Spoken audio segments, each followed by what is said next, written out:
ମୋ ବାପା ଅଜା କରୁଥିଲେ, ତାଙ୍କ ଆଗରୁ ତାଙ୍କ ବାପା ଅଜା କରୁଥିଲେ, କିନ୍ତୁ ଆମ ବାପା ଅଜାଙ୍କ ଧାନ ଚାଷ କଥା କିଏ ମନେ ପକେଇବେ। ଆମର ବହୁତ ମଙ୍ଗଳ। ସେମାନେ କ'ଣ କରୁଥିଲେ ନା ହଳ ଲଙ୍ଗଳ ନେଇକି ଜମିରେ ପହଞ୍ଚୁଥିଲେ, ଜୋତା କଟା କରୁଥିଲେ, ଘରେ ବିହନ ଯତ୍ନରେ ସଞ୍ଚିକି ରଖୁଥିଲେ, ତାକୁ ନେଇକି ଜମିରେ ପକାଉଥିଲେ। ଆଉ ଯେତେବେଳେ ବେଉଷଣ ସମୟ ଆସୁଥିଲା ବିବିଳିବା ସମୟ, ତାଙ୍କ ପାଖରେ ଖତ ସାର କିଛି ଥାଉ କି ନଥାଉ, ତାଙ୍କ ପାଖରେ ଗୋବର ଖତ ନିହାତି ଥିଲା। ଗୋବର ଖତ ନେଇକି ଜମିରେ ବ୍ୟବହାର କରୁଥିଲେ, ଯାହା ଅମଳ କରୁଥିଲେ ଖୁସିରେ ସେମାନେ ଜୀବନ ଜୀବିକା ନିର୍ବାହ କରୁଥିଲେ। আস্তে আস্তে কোণ হল আমার পরিবার সংখ্যা 2 ରୁ 4 4 ରୁ 10 হয়ে বসে জনসংখ্যা বড়ি যাবার সেমানে যেতিকি অমল পাউଥିଲେ তাহা অন্টিলানি নিয়ন্ত্র ହେଲା ফলে ସେମାନେ বাধ্য হয়েকি কোণ কলে না কৃষি বৈজ্ঞানিক ମାନଙ୍କର নূতন পদ্ধতি আড়କୁ জম্পি করে ডেই পড়ে। কোণ সে নূতন পদ্ধতি? সে নূতন পদ্ধতিটা ହେଲା রুয়া পদ্ধতি। ସମସ୍ତେ ବୁଝିଗଲେ রুয়া কলে ঠুয়া ଆଉ ପ୍ରକୃତରେ রুয়া କଲା ପରେ ସେମାନେ ଅଧିକ ଅମଳ ପାଇଲେ, କୃଷିରେ ଜୀବନ ଜୀବିକା ନିର୍ବାହ କଲେ। ବର୍ତ୍ତମାନ ସୁଦ୍ଧା ସେ ଜିନିଷ ଚାଲେ। ହେଲେ ଆଜ୍ଞା ୟା ଭିତରେ ଗୋଟେ ନୂଆ ଯୁଗ ପୁଣି ମୁଣ୍ଡ ଟେକିଲା। ସେ ନୂଆ ଯୁଗଟା କ'ଣ ନା ଚାଷ କ୍ଷେତ୍ରରେ ଅଧିକ ଅମଳ ପାଇବା ପାଇଁ ଚାଷୀ ରାସାୟନିକ ସାର ଔଷଧ ଡିଏପି ୟୁରିଆ ପଟାସ ଗ୍ଲୋବର ବ୍ୟବହାର କରୁଛନ୍ତି, ସତ କି ନାହିଁ?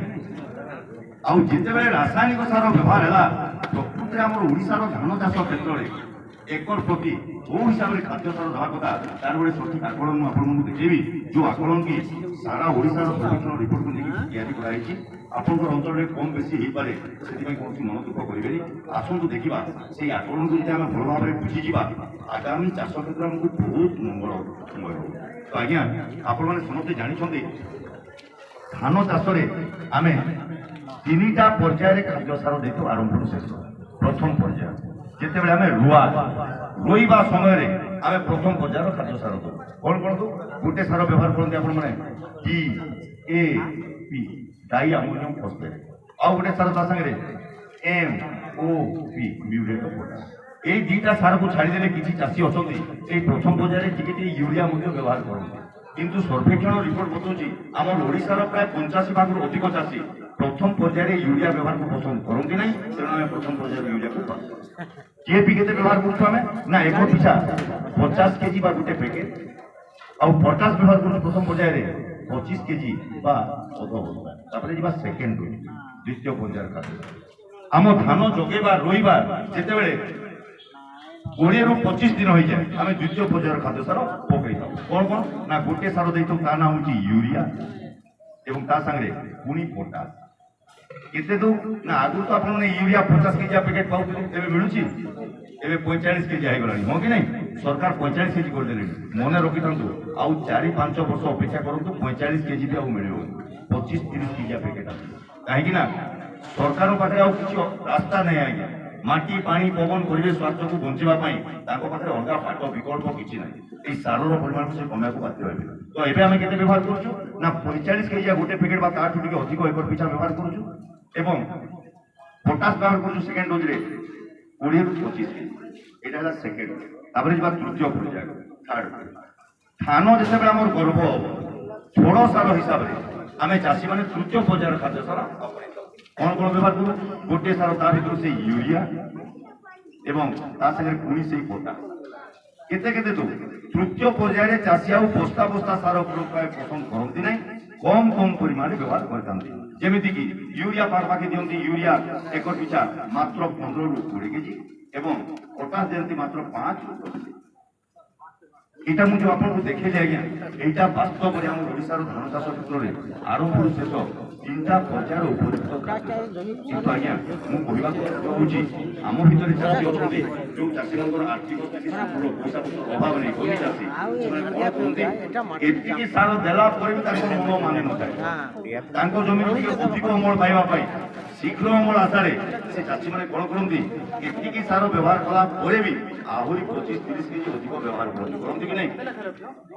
ଆମ ଭିତରେ ଆହୁରି ବି ଏମିତି ଚାଷୀ ଅଛନ୍ତି ଯାହାଙ୍କର ଆର୍ଥିକ ସ୍ଥିତି ସୁଦୃଢ଼ ନୁହଁ, ଟଙ୍କା ପଇସାର ଅଭାବ ଅଛି। ସେ ଅଭାବୀ ଚାଷୀମାନେ କ'ଣ କରନ୍ତି ଆଜ୍ଞା, DAP ପାଇଲେ ପଟାସ ନାହିଁ, ପଟାସ ପାଇଲେ DAP ନାହିଁ, ଖାଲି ୟୁରିଆରେ ମଧ୍ୟ କାମ ଚଳେଇ ଦିଅନ୍ତି, ସତ କି ନାହିଁ?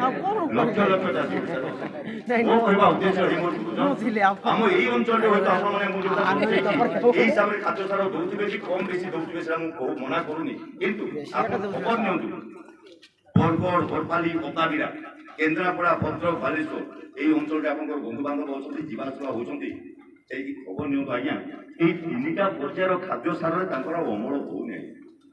ମାଟିର ଅବସ୍ଥା ଏ ଅବସ୍ଥାରେ ପହଞ୍ଚିଲାଣି। ସେମାନେ 3ଟା ନୁହଁ 6ଟାରୁ 7ଟା ପର୍ଯ୍ୟାୟର ଖାଦ୍ୟ ସାର 7 ଡୋଜ୍ ଦେଲା ପରେ ଧାନ ଅମଳ କରୁଛନ୍ତି। ସତ ମିଛ ଆପଣ ଖବର ନେବ ମୁଁ ମିଛ କହୁନି। ମୋ କହିବା ଉଦ୍ଦେଶ୍ୟ ଯୋଉ ଚାଷୀ ବର୍ତ୍ତମାନ ଏଇ ହିସାବରେ ଖାଦ୍ୟ ସାର ଜମିରେ ପକାଉଛନ୍ତି ତାଙ୍କର ଖର୍ଚ୍ଚ କେତେ ହଉଥିବ ସେଇ ବିଷୟରେ ମଧ୍ୟ ଆଲୋଚନା କରିବା। DAP କଥା ଚିନ୍ତା କରିବା। ଗାଁ ବା ଚାଷ ଚାଲିଥିବ କମ୍ ବେଶୀରେ ଆମେ ଟିକେ ପାଇଯିବା, କିନ୍ତୁ ସମସ୍ତ ଚାଷୀ ଯେତେବେଳେ ଚାଷ ଆରମ୍ଭ କରିଦେବେ ଅତି କମ୍ରେ ଗୋଟେ ପ୍ୟାକେଟ୍ DAP 50 କେଜିକୁ ଚାଷୀ ଖର୍ଚ୍ଚ କରିଥାନ୍ତି 1700ରୁ 1800 ଟଙ୍କା। ପଟାସ କଥା ଚିନ୍ତା କରିବା। প্রথম পর্যায়ের 25 কেজি, দ্বিতীয় পর্যায়ের 25 কেজি মিশিকি হল 50 কেজি। 50 কেজি পটাসর না শুনি তো চাষী মানে পটাস পাখু মুহ ঘুরে দেবে, কাହିଁକି না 4-5 ବର୍ଷ ତଳେ ଯୋଉ ପଟାସ ଗୋଟେ ପ୍ୟାକେଟ୍ 800-900 ଟଙ୍କାରେ ମିଳୁଥିଲା ଏବେ ତାଙ୍କର 2 ଗୁଣାରେ ବି ମିଳୁନି। ଅତି କମ୍ରେ ଚାଷୀ ଚାଷ ସମୟରେ ଖର୍ଚ୍ଚ କରୁଛନ୍ତି ଗୋଟେ ପ୍ୟାକେଟ୍ ପଟାସ ପାଇଁ 1900ରୁ 2000 ଟଙ୍କା ଆପଣମାନେ କିଣୁଛନ୍ତି ବ୍ୟବହାର କରୁଛନ୍ତି। ୟୁରିଆ କଥା ଚିନ୍ତା କରିବା। ଆଧାର କାର୍ଡ ଧରିକି ଯିବା, ଲମ୍ବା ଲାଇନ୍ ହେଇକି ଠିଆ ହେବା, ସତ କି ନାହିଁ? ଯେତେବେଳେ ଆମ ନା ପଡୁ 2 ଘଣ୍ଟା 3 ଘଣ୍ଟା 4 ଘଣ୍ଟା ଯେତେବେଳେ ନା ପଡିବ ଆଧାର କାର୍ଡ ଦେଖେଇବା, ଟିପ ଚିହ୍ନ ନହେଲେ ଦସ୍ତଖତ ଦେବା, ଯଦି ଷ୍ଟକ୍ ଠିକ ଅଛି 45 କେଜିଆ ଗୋଟେ ପ୍ୟାକେଟ୍ ଆମ ଭାଗ୍ୟରେ ଜିତିବ, ଯୋଉଥିରେ କି ଆମ ଚାଷ ହେଇପାରିବନି। ଆମେ ବାଧ୍ୟ ହେଇକି ପୁଣି ଏ ଦୋକାନ ସେ ଦୋକାନ ଦୌଡ଼ିକି ଖୋଲା ମାର୍କେଟକୁ ୟୁରିଆ ସଂଗ୍ରହ କରିବା। ଆଉ ଚାଷ ସମୟରେ ଚାଷୀ ଗୋଟେ ପ୍ୟାକେଟ୍ ୟୁରିଆ ପାଇଁ ଅତି କମ୍ରେ ଖର୍ଚ୍ଚ କରିଥାନ୍ତି 500ରୁ 600 ଟଙ୍କା ଆପଣମାନେ କିଣୁଛନ୍ତି ଚାହୁଁଛନ୍ତି। ତାପରେ ଯିବା এই শেষ পর্যায়ে 2টা সার আমি ছিটিয়া আকারে কিনুଛୁ, ଲୁଜ୍ରେ କିଣୁଛୁ। ଲୁଜ୍ରେ କିଣିଲେ ଦୋକାନୀ ଆମକୁ ନିହାତି କେଜି ପ୍ରତି 50 ପଇସାଠୁ ଆରମ୍ଭ କରି 14 ଟଙ୍କା ଅଧିକ ପଶିଥାନ୍ତି, ଅଧିକ ନେଇଥାନ୍ତି। সেই ହିସାବରେ ୟୁରିଆ 20 କେଜି ପାଇଁ ଆମେ ଖର୍ଚ୍ଚ କରିଥାଉ ପାଖାପାଖି 200ରୁ 300 ଟଙ୍କା ଏବଂ ପଟାସ 10 କେଜି ପାଇଁ 300ରୁ 400 ଟଙ୍କା। କେତେ ଖର୍ଚ୍ଚ ହେଉଛି ଟିକେ ଜାଣିବା ଆଜ୍ଞା, ଆମ କାମରେ ଲାଗିବ। ଶୁଣ 4 3 7 6 13 13 7 4 3 7 7 6 13 13 1 2 2 4 5 5100 ଟଙ୍କା। আমার জাণতরে হোক কি অজাণতরে হোক আমি ওড়িশার চাষী ধান চাষরে গোটে একর জমি পাই কেবল ডিএপি यूरिया পটাস বাবদরে 5100 টଙ୍କା খরচ করব। এটিকি আপনার চাষ হয়ে যায় এটা মু কহুনি, ଆପଣ ଆହୁରି ଅନେକ ଗୁଡ଼ିଏ ଖର୍ଚ୍ଚ କରୁଛନ୍ତି। ଯେମିତିକି ଆପଣମାନେ ଟ୍ରାକ୍ଟର ବ୍ୟବହାର କରୁଛନ୍ତି, ପାୱାର ଟିଲର ବ୍ୟବହାର କରୁଛନ୍ତି, ଜୋତା କଷା କରୁଛନ୍ତି, କାଦୁଅ କରୁଛନ୍ତି, ସେଇ ହିସାବ ମୁଁ ଦେଇ ଆପଣମାନେ ଧାନ କିଣିକି ମଞ୍ଜି କିଣିକି ବ୍ୟବହାର କରୁଛନ୍ତି, ସେଇ ହିସାବ ମୁଁ ଦେଇ ଘାସ ମରା ପୋକ ମରା ବାବଦରେ ଖର୍ଚ୍ଚ କରୁଛନ୍ତି, ବାଲ୍ଟି ବାଲ୍ଟି ଧାନ ଦାନ ବ୍ୟବହାର କରୁଛନ୍ତି, ଲେବର କଷ୍ଟ ବାବଦରେ ଖର୍ଚ୍ଚ କରୁଛନ୍ତି, ସେଇ ଖର୍ଚ୍ଚ ଗୁଡ଼ା ମୁଁ ଜଣେଇନି ଆଜ୍ଞା। ମୁଁ ଖାଲି ଆପଣଙ୍କୁ ଜଣେଇଛି ଆମ ଜାଣତରେ ହଉ ଅଜାଣତରେ ହଉ DAP यूरिया ପଟାସ ବାବଦରେ ଆମେ 5100 ଟଙ୍କା ବ୍ୟୟ କରିଥାଉ। ଆଉ ଯୋଉ ଚାଷୀ ଏଇ ହିସାବରେ ଖର୍ଚ୍ଚ କରିକି ଚାଷ କରନ୍ତି ବା ୟାଠୁ ଟିକେ ଅଧିକ ଖର୍ଚ୍ଚ କରି ଚାଷ କରନ୍ତି ତାଙ୍କର ଅମଳ କେତେ ହୁଏ ଜାଣିଛନ୍ତି?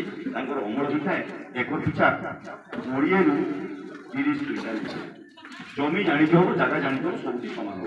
କୋଉଠି 22, କୋଉଠି 25, କୋଉଠି 27, ତ ଆପଣଙ୍କ ଭିତରୁ କିଏ କିଏ 35-40 କୁଇଣ୍ଟାଲ ମଧ୍ୟ ଅମଳ କରନ୍ତି, ମୁଁ ମନା କରୁଛି। କିନ୍ତୁ ଯୋଉ ଚାଷୀ ଏଇ ହିସାବରେ ଖାଦ୍ୟ ସାର ଦେଇ ପାରିନଥାନ୍ତି ଅଭାବରୁ କି ଅସୁବିଧାରୁ ତାଙ୍କର ଅମଳ କମିଯିବା ସ୍ୱାଭାବିକ, ତାଙ୍କର ଅମଳରେ ବାଧା ହୁଏ। ଆଉ ତାଙ୍କର ଅମଳ କେତେ ହୁଏ ନା ସେ ଅମଳ କରନ୍ତି ଏକର ପିଛା ମାତ୍ର 10ରୁ 20 କୁଇଣ୍ଟାଲ। ଆଉ ଯାହାର ଅମଳ ଏଇ 10ରୁ 20 କୁଇଣ୍ଟାଲ ଭିତରେ ରହିଯାଏ ଚାଷୀ ଜଣକ ଅମଳ ପରେ ମନୋଯୋଗ କରନ୍ତି ଆଉ ନିଜ ଭାଗ୍ୟକୁ ଆଦରିକି ସେ କହନ୍ତି ମୁଁ ଟିକେ ହତଭାଗା ଚାଷୀଟା ଏ ବର୍ଷ ଅମଳ ମୋର କେତେ କମିଗଲା। କିନ୍ତୁ ମୋ ପାଖ ଜମି ଭାଇ ରାମ ଭାଇ ମୋ ଆଖି ଆଗରେ 35 କୁଇଣ୍ଟାଲ ବସ୍ତାରେ କହିକି ଘରକୁ ନେଇ ଏ ବର୍ଷର ସିନା ଚାଷରେ ମୁଁ ପଛରେ ପଡ଼ିଗଲି, କିନ୍ତୁ ଆସନ୍ତା ବର୍ଷ ମୁଁ ସେ ଭୁଲ କରିବିନି। ମୁଁ କ'ଣ କରିବି? ରାମ ଭାଇ ଯେମିତି ଏ ବର୍ଷ ବସ୍ତା ବସ୍ତା DAP यूरिया ପଟାସ ତା ଜମିରେ ପକେଇ 35 କୁଇଣ୍ଟାଲ ମୋ ଆଗରେ ବୋହିକି ଘରକୁ ନେଲା, ମୁଁ ବି ଆସନ୍ତା ବର୍ଷ ବସ୍ତା ବସ୍ତା DAP यूरिया ପଟାସ ମୋ ଜମିରେ ପକେଇବି, ତା ଆଗରେ 30-35 କୁଇଣ୍ଟାଲ ଅମଳ କରିକି ଦେଖେଇବି, ହୁଏ କି ନାହିଁ? ଆଉ ଏଇ ଯୋଉ ଚିନ୍ତାଧାରାଟା ଗୋଟେ ଚାଷୀର ମନକୁ ପ୍ରତିଯୋଗିତା ଆଡ଼କୁ ଟାଣି ନିଆଯାଏ। ଆଉ ପ୍ରତିଯୋଗିତାମୂଳକ ମନୋଭାବକୁ ଯାଇ ଚାଷୀ କ'ଣ କରନ୍ତି ନା ନିଜ ଜମିରୁ ଅଧିକ ଅମଳ ପାଇବା ଆଶାରେ ଆଖି ବୁଝିକି ବସ୍ତା ବସ୍ତା DAP यूरिया ପଟାସ ପକେଇକି ଅଧିକ ଅମଳ ସିନା ପାଆନ୍ତି ଆଜ୍ଞା। କିନ୍ତୁ ଆମେ ଯଦି ଆମେ ପଛକୁ ଅନେଇବା ଆମର ମାଟି ପାଣି ପବନ ପରିବେଶ ସ୍ୱାସ୍ଥ୍ୟ ସବୁକୁ ଆମେ ବିଗାଡ଼ିବାକୁ ବସିଲେଣି ନହେଲେ ମୋ ଗୁରୁଜନ ଆମେ ବିଗାଡ଼ି ସାରିଲେଣି। ମୁଁ ଦୃଢ଼ତାର ସହିତ କହିକି ଆମେ ବିଗାଡ଼ି ଦେଲେଣି। ମାଟି କଥା ଚିନ୍ତା କରିବା। ଏଇଠି ମୋର ଗୁରୁଜନ କହିଛନ୍ତି 60 ବର୍ଷ 65 ବର୍ଷର ଗୁରୁଜନ, ସେମାନେ ଯେତେବେଳେ କିଛି ବର୍ଷ ତଳେ ଜମିକୁ ଯାଉଥିଲେ ହଳ ଲଙ୍ଗଳ ନେଇକି ଜମିରେ ପହଞ୍ଚିବେ, ମୁଣ୍ଡରେ ଗୋଟେ ପଗଡ଼ି ଭିଡ଼ି ଦେବେ, ରାମରେ ରହିକ୍ଷଣ ସୀତା ଗୀତ ଗାଇକି 3 ଘଣ୍ଟା 4 ଘଣ୍ଟା ଆରାମରେ ଜୋତା କଟା କରି ଆଜି ସେଇ ଜମିକି ଜଣେ ଚାଷୀ ପୁଅ ଯଦି ହଳ ଲଙ୍ଗଳ ନେଇକି ଗଲେ ମୁଣ୍ଡରେ ପଗଡ଼ି ଭିଡ଼ିବା ଦୂର କଥା, ଗୀତ ଗାଇକି ଜୋତା କଷା କରିବା ଦୂର କଥା, 1 ଘଣ୍ଟା 2 ଘଣ୍ଟା ଜୋତା କଷା କଲା ପରେ ଲହୁ ଲୁହାଣିକି ଝାଳ ନାଳ ହେଇକି କଷ୍ଟେ ମଷ୍ଟେ ଘରକୁ କହିଥିଲେ। कहीं आम से माटी आ माटी अवस्था नहीं आज्ञा आप अनुभव कर आम माटी आस्ते आस्ते टाइट होगा सफल हो माटी पर पानी कथा चिंता करवा मोर जो गुरुजन मान कथा कहूँ बेसी दिन 15 वर्ष तले चाष जमी को घर बाहर जाऊे सागर पानी बोतल ना दरकार पड़ूला कहीं आम जमी जो कम कला शोष होगा जमीर पानी एत स्वच्छ एत निर्मल था आंदोलन जमीर पानी सत कि नहीं किंतु आज जो जमीन आम रासायनिक व्यवहार करछे से जमीर पानी पीवा दरकार गाधेवा दरकार अचानक जो चाषी हाथ की पादे पानी लगी जाऊँगी जमीर घर को फेरला रास्ता सारा खुंदे चाषी सकाल मालकान माटी पानी गला परिवेश आम नष्ट किसी वर्ष तले चाषी मैंने जो जमी को जाऊे घर को जो फेरबे काम दाम कर चूना माछ फुली कंकड़ा गामुचार गंतली कर मुझे आनी पारे सत कि नहीं एवं केते जन चाषी से माछ फुली कंकड़ा पाँच हाथ टिकी लगे पाँच निज जमी बहुत आसो माछ फुली कंकड़ा आज्ञा आम जी आम जमीर चारिड़े भल भाव बुलाबुली करवा भंड सापटे बेंगल देखवार स्वप्न होगा कहीं नाम दाम झिले गले कितु खाली आम स्वादिष्ट खाद्य नुह एम बड़ उपकारी कीट थे आपने जानते जिते गोटे अनिष्टकारी कीट जमी भितर को आसे प्रथम गछ मूल ही फसा बांधि थाए गछ मूल फसा बांध अंडा देव छुआ जन्म कर वंश बढ़ेब तापर गोटे फसल तैयारी नष्ट करें कि ये जो उपकारी जीव मान कौन माछ बुली साप बेंग कंकड़ा एम जो जमी थे खाद्य अन्वेषण जो जमी भितर बुलूए ये अनिष्टकारी कीट आगे पड़ा से माइक अंडा चिन्ह टप किना खाईदे आगे जब माई कीट को खाईदे आम आम चाष कृषक आमको आशीर्वाद देखी जाऊँगी आज्ञा आम फसल को बचे दूसरे आज से नथार अनिष्टकारी कीट आराम से आसूँ पंच विस्तार कर फसल को नष्ट कर चलती आम निरीह चाषी मैंने खाली ए दुकान से दुकान बुली बुली हजार हजार टंका विनिमय मेडिसिन आदि स्प्रे कर किसी लाभ सत कौन माटी गला पानी गला परिवेश गला आम आम मूल्यवान संपद स्वास्थ्य को नष्ट कर तार उदाहरण देवाक जाकि ये मोर मंचासीन अतिथि मैंने बसी से कहती आजिकार कार्यक्रम में जिते जन चाषी भाग नहीं माटी पानी पवन परिवेश को बंचला भाया उन्नत मानव कार्यक्रम में जिते कार्यक्रम घर को जी आम सरपंच को कहीकि खुशी 50 केजी लेखा चाउल कि गहम आम बांटू जदि कहती कौन हम जानते ये जो मोर 60 वर्ष 65 वर्ष गुजन बसती से सैकेल आनी था मोटरसाइकेल था कि नौ 50 केजी ओजन धोईकी कांधे हो कि मुंडे मुंडे की बाड़ी ठक ठक कर उठा पका काटी रास्ता 3 किलोमीटर देखिए घर पर्यटन कर मोर से विश्वास अच्छे से दायित्व जदि आम युवक भाई मन को दिया जाए 30 वर्ष 40 वर्ष युवक भाई तो सैकेल कि मोटरसाइकेल निहाती दरकार आज्ञा मैं सब बुझी जो सैकेल कि मोटरसाइकेल आनी ना 50 केजी ओजन जब कांधे कांधे की नफा चाहिए मोर युवक भाई बड़े ओजन बड़ लगे 2 किलोमीटर कौन जी आज्ञा 200 मीटर जाकि देखा मुझे ग्यारंटी दूसरी निश्वास प्रश्वास उल्टी पता को कचाड़ी देवे पाख पड़ोस 2-3 गिलास पानी मांगी पीकी आज्ञा कहूनी किसी भूल नहीं आज्ञा ये भूल रोचे आज आम खाऊा खाद्य हाँ आज्ञा हाँ आज आम जो खाद्य खाऊे विष ही खाऊे विष आम बापा अजा जो खाद्य खाऊे से अमृत खाऊे आई स्वास्थ्यवान जीवन जापन कर मेडिकल न देखी 100 वर्ष 120 वर्ष तांत्रिकी बंचुले तार प्रमाण आम पाखे अच्छी आज आम 50 वर्ष 60 वर्ष 70 वर्ष बंचाई संग्राम कर चलचे दुख लगे आज्ञा ये दुनिया जिते बापा अच्छा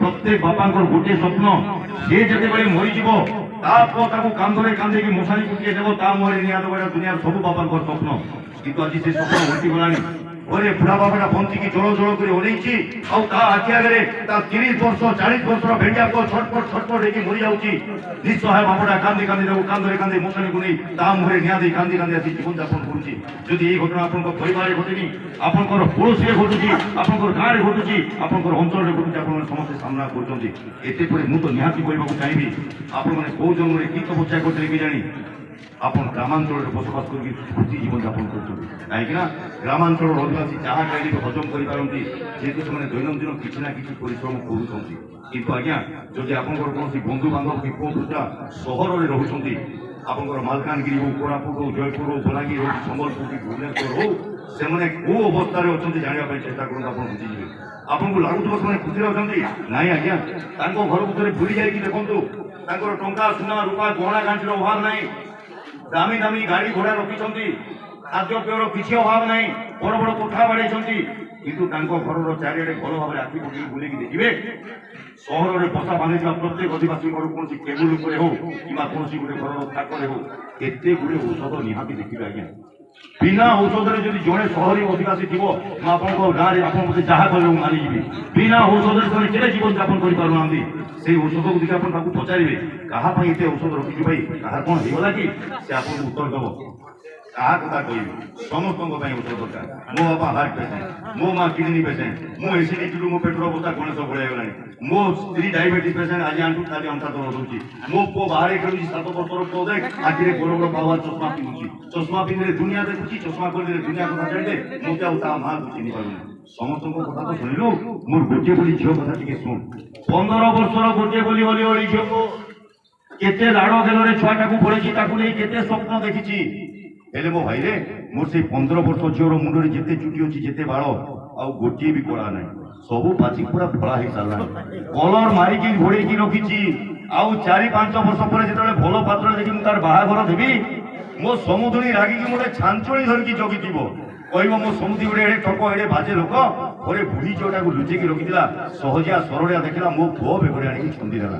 এইটা বর্তমান আমার পরিস্থিতি আজ্ঞা। আমি এই পরিস্থিতিতে জীবনযাপন করছি।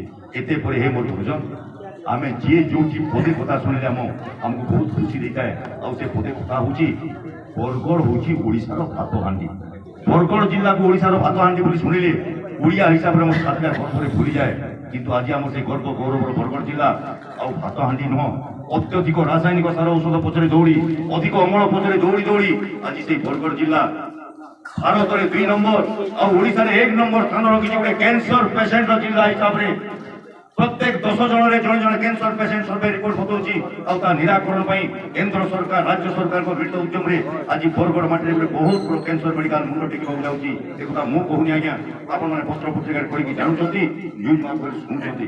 ସେ ମୋର ବୁଝୁଛନ୍ ଯେତେ କଥା ମୁଁ କହିଲି ଏସବୁ କଥା କହିବା ପାଇଁ ମୁଁ ଆସିନି, ଏସବୁ କଥା ଶୁଣିବା ପାଇଁ ମୁଁ ଆସିନି। ମୁଁ ଆଜି ଆସିଛି ଏହିସବୁ ସମସ୍ୟାର ସମାଧାନର ବାର୍ତ୍ତା ନେଇ। ଆଜି ଧନ୍ୟବାଦ ଦେବା ଭାରତ ସରକାରଙ୍କ ପ୍ରତିଷ୍ଠାନ CSIR NBRIକୁ, ଧନ୍ୟବାଦ ଦେବା ଫାର୍ମର୍ସ ଟ୍ୟୁଟର ସ୍ୱେଚ୍ଛାସେବୀ ସଂଗଠନକୁ, ଧନ୍ୟବାଦ ଦେବା ଉମାଶଙ୍କର ସବୁଜ ଦୁନିଆ ଲିମିଟେଡକୁ।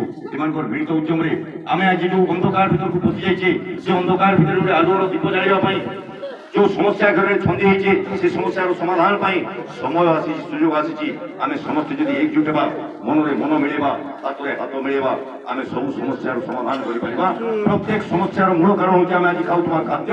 ଖାଦ୍ୟ ଆସୁଛି ମାଟିରୁ, ମାଟିକୁ ବଞ୍ଚେଇ ପାରିବା, ମାଟିକୁ ଆମେ ବଦଳେଇ ପାରିବା। ତ କହନ୍ତୁ ଆଜ୍ଞା, ମାଟିକୁ ବଞ୍ଚେଇବା। ଯଦି ମାଟି ମାଆକୁ ବଞ୍ଚେଇବାକୁ ଚାହୁଁଛନ୍ତି ଗୋଟେ ଜୋରଦାର କରତାଳି ଦିଅନ୍ତୁ ଆଜି ମାଟି ମାଆକୁ ବଞ୍ଚେଇବା। ମାଟିକୁ ବଞ୍ଚେଇବା ପାଇଁ ହେଲେ ଆମ ପାଖରେ ଗୋଟିଏ ହିଁ ବାଟ ଆଜ୍ଞା, ଆଉ ସେ ବାଟ ହେଉଛି ସମନ୍ୱିତ କୃଷି ପ୍ରଣାଳୀ। ଯଦି ସମନ୍ୱିତ କୃଷି ପ୍ରଣାଳୀକୁ ଆପଣମାନେ ବୁଝିଯିବେ, ସମନ୍ୱିତ କୃଷି ପ୍ରଣାଳୀକୁ ବୁଝି ଯଦି ଆପଣ ଚାଷ କ୍ଷେତ୍ରରେ ବିନିଯୋଗ କରିବେ, ମୁଁ ଆପଣମାନଙ୍କୁ କଥା ଦେଉଛି ମାଟି ବଞ୍ଚିବ, ପାଣି ବଞ୍ଚିବ, ପରିବେଶ ରକ୍ଷା ହେବ, ଆମେ ସ୍ୱାସ୍ଥ୍ୟବାନ ଜୀବନଯାପନ କରିବା, ଖୁସିରେ ରହିବା। କିନ୍ତୁ ଆଜ୍ଞା ଆମକୁ ସ୍ୱାସ୍ଥ୍ୟବାନ ଜୀବନଯାପନ କରିବା ପାଇଁ, ମାଟିକୁ ପରିବର୍ତ୍ତନ କରିବା ପାଇଁ ହେଲେ ଆମକୁ ଗୋଟେ ତ୍ୟାଗ କରିବା ଦରକାର ଅଛି। ଆଉ ସେ ତ୍ୟାଗ ହେଉଛି ବର୍ତ୍ତମାନ ପରିସ୍ଥିତିରେ ଚାଷ କ୍ଷେତ୍ରରେ ଆମେ ଯିଏ ଯେତେ ରାସାୟନିକ ସାର ଔଷଧ ବ୍ୟବହାର କରୁଛେ ତାର ପରିମାଣକୁ କମ୍ କରିକି ଚାଷ କରିବା ଦରକାର ଅଛି। ମୁଁ ଏବେ ଜାଣିବାକୁ ଚାହିଁବି ଆମ ଭିତରୁ କୋଉ ଚାଷୀ ମାଟିକୁ ବଞ୍ଚେଇବା ପାଇଁ, ସ୍ୱାସ୍ଥ୍ୟବାନ ଜୀବନଯାପନ କରିବା ପାଇଁ ଚାଷ କ୍ଷେତ୍ରରେ ରାସାୟନିକ ସାର ଔଷଧ DAP ୟୁରିଆ ପଟାସର ପରିମାଣକୁ କମ୍ କରିକି ଚାଷ କରିବେ, ଟିକେ ହାତ ଟେକନ୍ତୁ, ତାପରେ ଆମେ କାର୍ଯ୍ୟକ୍ରମକୁ ଆଗକୁ ନେବା। କିଏ କିଏ ଚାହୁଁଛନ୍ତି ମାଟିକୁ ସୁରକ୍ଷା ଦେବା ପାଇଁ? ଆଚ୍ଛା, ସମସ୍ତେ ଚାହୁଁଛନ୍ତି, ଆସ୍ତେ ଆସ୍ତେ ସମସ୍ତେ, ମା ମାନେ ଚାହୁଁନାହାନ୍ତି, ଚାଷ କରୁନାହାନ୍ତି। ଆଉ ଖାଲି ମିଟିଂ ନାଁରେ ଘର ଲୋକ ଆସିଲେନି ପଳେଇ ଆସିଛନ୍ତି, ମାଟି ଚାଷ କରି ଯାଉଛ ନା। ସମସ୍ତେ ହାତ ଟେକୁଛନ୍ତି, ମୁଁ ଜାଣୁଛି। ମୁଁ ଶହ ଶହ ମିଟିଂରେ ସାମ୍ନା କରୁଛି କୋଟି କୋଟି ଚାଷୀ ହାତ ଟେକୁଛନ୍ତି, ଯେ ହାତ ଟେକିଲେ ବି ଆପଣଙ୍କର ଛାତି ଭିତରେ, ହୃଦୟ ଭିତରେ ଗୋଟେ ଦ୍ୱନ୍ଦ୍ୱ ରହୁଛି, ଗୋଟେ ଭୟ ରହୁଛି, କାହିଁକି ନା ଆମ ସମସ୍ତଙ୍କ ଚିନ୍ତାଧାରା ଉପରେ ଗୋଟେ ଜିନିଷ ପ୍ରିଣ୍ଟ ହେଇସାରିଲାଣି। କ'ଣ ସେ ଚିନ୍ତାଧାରା? ନା ଚାଷ କ୍ଷେତ୍ରରେ ଯିଏ ଯେତେ ଅଧିକ ରାସାୟନିକ ସାର ପକେଇବ ତାର ଅଧିକ ଅମଳ ହବ, ଆଉ ଯିଏ କମେଇ ଦେବ ତାର ଅମଳ କମିବ। ସତ କି ନାହିଁ ସାର୍? ସେ କଥା ଖାଲି ଆପଣ ନୁହନ୍ତି ଆଜ୍ଞା, ଟିକେ ଆଗରୁ ମୁଁ ବି ବଡ଼ ବଡ଼ ଅକ୍ଷରରେ ସେଠି ଲେଖିକି ବୁଝଉଥିଲି। କିନ୍ତୁ ଆଜି এই পঞ্চায়েত পরিষদর পবিত্র পীঠ উপরে ঠিয়া মোর মান্যগণ্য অতিথিମାନଙ୍କ সম্মুখରେ মোর শহ শহ চাষীଙ୍କ সমাবেশରେ ফার্মর টিউটর স্বেচ্ছাসেবী সংগঠন তরফରୁ ମୁକ୍ତ କଣ୍ଠରେ ବାର୍ତ୍ତା ଦେବାକୁ ଚାହେଁ। রাসায়নিক সার ঔষধ ডিএপি ইউরিয়া পটাশ কমিব এটা ত্রিবার সত্য কিন্তু আজ কম সময় ভিতরে ମୁଁ ଯେଉଁ ସମନ୍ୱିତ କୃଷି ପ୍ରଣାଳୀ ଆପଣମାନଙ୍କୁ ବୁଝେଇବାକୁ ଯାଉଛି ତାକୁ ଯଦି ଆପଣ ବୁଝିଯିବେ ଚାଷ କ୍ଷେତ୍ରରେ ବିନିଯୋଗ କରିବେ ମୁଁ ଆପଣଙ୍କୁ କଥା ଦଉଛି ରାସାୟନିକ ସାର ଔଷଧର ପରିମାଣକୁ କମ୍ କରିକି ଚାଷ କରିବେ ଆପଣଙ୍କର ଜମିର ଗୋଟିଏ ଦାନା ବି ଆମେ କମ୍ ହେବାକୁ ଦେବୁନି ଯୋଉ ଜମିରେ ଆଜି ଆପଣମାନେ 20 କୁଇଣ୍ଟାଲ ଅମଳ କରୁଛନ୍ତି ସେଇ ଜମିରେ ରାସାୟନିକ ସାର ଔଷଧର ପରିମାଣକୁ କମ୍ କରିକି ଚାଷ କଲେ ବି ହୁଏତ ଆପଣ 21-22 କୁଇଣ୍ଟାଲ ଅମଳ କରିବେ ପଛେ ଆପଣଙ୍କର ଅମଳକୁ 20ରୁ 19କୁ ଆମେ କେବେ ଖଟେବୁନି ମୁଁ ଆପଣଙ୍କୁ ପ୍ରତିଶ୍ରୁତି ଦେଉଛି କିନ୍ତୁ ଆଜ୍ଞା ମୁଁ ଆପଣଙ୍କୁ କେବେ ବି କହିବିନି ଆପଣ ବ୍ୟବହାର କରୁଥିବା ରାସାୟନିକ ସାର ଔଷଧକୁ ଏକା ସାଙ୍ଗରେ ବନ୍ଦ କରିଦିଅନ୍ତୁ ହେଇପାରିବନି ଭୁଲ ହେଇଯିବ ଆଜ୍ଞା ଯଦି ଆମେ ଏକା ସାଙ୍ଗରେ ତାଙ୍କୁ ବନ୍ଦ କରିଦେବା ଆମର ଚାଷ ଠପ୍ ହେଇଯିବ ଆମର ମାଟି ଆମକୁ ଅମଳ ଦେଇପାରିବନି କିନ୍ତୁ ଆମେ କଣ କରିବା ଆମେ ତାକୁ ଏକା ସାଙ୍ଗରେ ସିନା ବନ୍ଦ କରିପାରିବାନି ହେଲେ ତାକୁ ଆସ୍ତେ ଆସ୍ତେ ଧୀରେ ଧୀରେ କମେଇ ତ ପାରିବା କେମିତି କମେଇବା ଯୋଉଠି ଆମେ 50 କେଜି କିଏ ବି ବ୍ୟବହାର କରୁଛେ 30 କେଜି ବ୍ୟବହାର କରିବା 20 KG hello sir please hello hello ଆପଣଙ୍କର କଥା ବାଜି ବାହାରେ ଯାଆନ୍ତୁ ସାର୍ ଆମକୁ ଡିଷ୍ଟର୍ବ କରନ୍ତୁ ପ୍ଲିଜ ଯାଆନ୍ତୁ ବାହାରେ କଥା ଘର ଯୋଉଟା କି ଆସନ୍ତୁ ପୁରା ସାର୍ ସବୁ ଚାଷୀକୁ ଡିଷ୍ଟର୍ବ କରନ୍ତୁ ତ ଆଜ୍ଞା ଯୋଉଠି 50 କେଜି ଆମେ ସାର ବ୍ୟବହାର କରୁଛେ ଡିଏପି ଆମେ 30 କେଜି ବ୍ୟବହାର କରିପାରିବା 20 କେଜି ବନ୍ଦ କରିବା ଯୋଉଠି ଆମେ 50 କେଜି ପଟାସ ବ୍ୟବହାର କରୁଛେ 25 କେଜି ବ୍ୟବହାର କରିବା 25 କେଜି ବନ୍ଦ କରିବା ଯୋଉଠି ଆମେ ୟୁରିଆ 45 କେଜି ବ୍ୟବହାର କରୁଛେ 30 କେଜି ବ୍ୟବହାର କରିବା 15 କେଜି ବନ୍ଦ କରିବା ଆଉ ଏଇ ଯୋଉ ରାସାୟନିକ ସାର ଔଷଧର ପରିମାଣକୁ ଆମେ ବନ୍ଦ କରିବା ବା କମେଇଦେବା ଆମ ପାଖରେ ନିହାତି କିଛି ପଇସା ବଞ୍ଚିବ ହଁ କି ନାହିଁ ଯୋଉ ପଇସା ଯେତେକ ପଇସା ବଞ୍ଚିବ ସେଇ ପଇସା ଭିତରେ ଆମେ କୃଷି ବୈଜ୍ଞାନିକ ମାନଙ୍କ ଦ୍ୱାରା ପ୍ରସ୍ତୁତ ପ୍ରାକୃତିକ ଜୈବିକ ସାରକୁ ବିଭିନ୍ନ ଅନୁପାତରେ ସମନ୍ୱୟ ଭାବରେ ମାଟିରେ ପ୍ରୟୋଗ କରିବା ମାଟି ବଞ୍ଚିବ ପାଣି ବଞ୍ଚିବ ପରିବେଶ ରକ୍ଷା ହେବ ସ୍ୱାସ୍ଥ୍ୟବାନ ଅମଳ ପାଇବା ଅମଳ ବଢିବ ଅମଳ କମିବ ତ ଆମେ ପ୍ରଥମେ କଣ କରିବା ଆଗ ଭଳିଆ ବ୍ୟବହାର କରିବା ଆଉ ମାତ୍ର ଗୋଟିଏ ଭାଗକୁ ପ୍ରଥମ ପର୍ଯ୍ୟାୟରେ ବନ୍ଦ କରିବା ମୋ କହିବା ଉଦ୍ଦେଶ୍ୟ ଆମେ ଯୋଉ 5100 ଟଙ୍କା ସାର ବ୍ୟବହାର କରିବା